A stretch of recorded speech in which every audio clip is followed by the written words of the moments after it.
It's hurting us. It's hurting our weight loss. It's hurting us with disease. And it's flat out making it so we don't feel like ourselves anymore. But before I go a whole lot further, let me tell you a little bit on my story really quick and why you should hear me out on this. I was 280 pounds working a corporate healthcare job. I was borderline diabetic. I had acid reflux. I was hypertensive, and my liver enzymes were through the roof.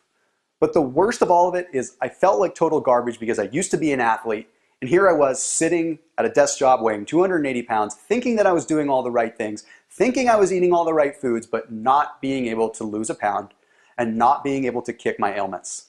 I was in the healthcare industry, so I was immersed in so much science. So it finally occurred to me one day that I need to dive in to studying inflammation. So I took my resources within the healthcare industry and I started looking at inflammation. I started looking about how it worked within the body. And I started realizing that simply inflammation on its own could be what was holding me back. And I started addressing things, and I ultimately found that there was one food that I was eating a lot of that was triggering an immune response within my body, making it hard for me to ultimately lose weight. So I fixed that issue, and the weight did really start to fall off. I mean, it wasn't the be-all, end-all, but it definitely was what kick-started me down the right path. I'll get into more of that in just a moment, but I want to talk about how genetically modified foods and how pesticides, preservatives, and other foods that we are eating so much of are actually making it so that we can't lose weight and causing dramatic amounts of inflammation. So I want to dive into what exactly inflammation is. Inflammation is just like when you get stung by a bee. So let's say you get stung by a bee on your arm. It gets red, it gets swollen, and it becomes inflamed. Well, that's something called acute inflammation. And that happens usually abruptly and on the skin. But the thing is that happens inside your body too, and it's called chronic inflammation.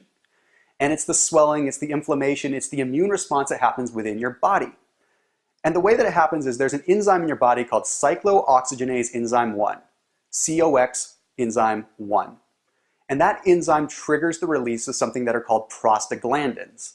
Those prostaglandins spark inflammation throughout the entire body. Basically, those prostaglandins put your body on high alert and they say, hey, there's an invader, we need inflammation to protect ourselves.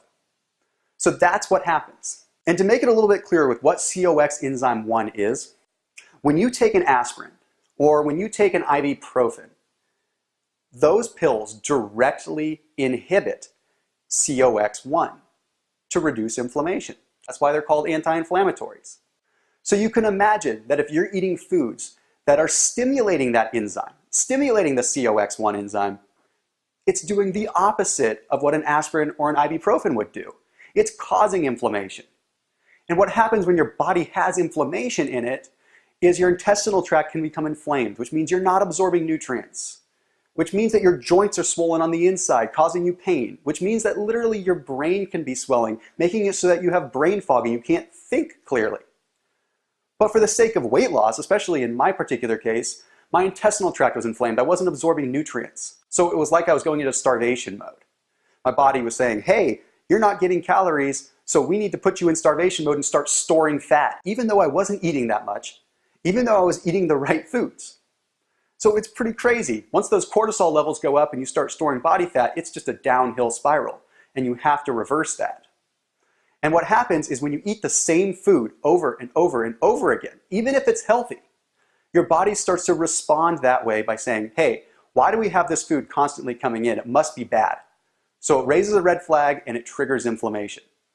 But here's the thing, with things like genetically modified foods, the foods that we eat so much of that the food lobbyists and big agriculture don't want us to know are bad, our bodies don't recognize what they are. They see them come in and they say, this is a foreign invader.